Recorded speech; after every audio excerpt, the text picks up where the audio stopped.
National command and operation centre کے تازہ ترین اعداد و شمار کے مطابق گزشتہ 24 گھنٹوں کے دوران 449 نئے کیسز رپورٹ ہوئے۔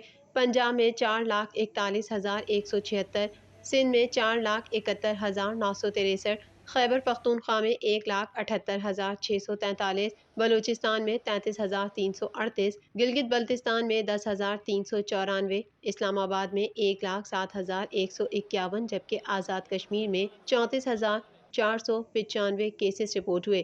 ملک بھر میں اب تک 2,11,43,023 افراد کے ٹیسٹ کیے گئے۔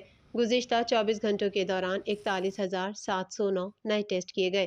اب تک 12,25,880 مریض صحت یاب ہو چکے ہیں، جبکہ 1,235 مریضوں کی حالت تشویشناک ہے۔ پاکستان میں کرونا سے ایک دن میں 9 افراد جاں بحق ہوئے، جس کے بعد وائرس سے مرنے والوں کی تعداد 28,547 ہو گئی۔ پنجاب میں 12,949، سندھ میں 7,596، خیبر پختونخوا میں 5,774، اسلام آباد میں 944، بلوچستان میں 347، گلگت بلتستان میں 186 اور آزاد کشمیر میں 741 مریض جان سے ہاتھ دھو بیٹھے۔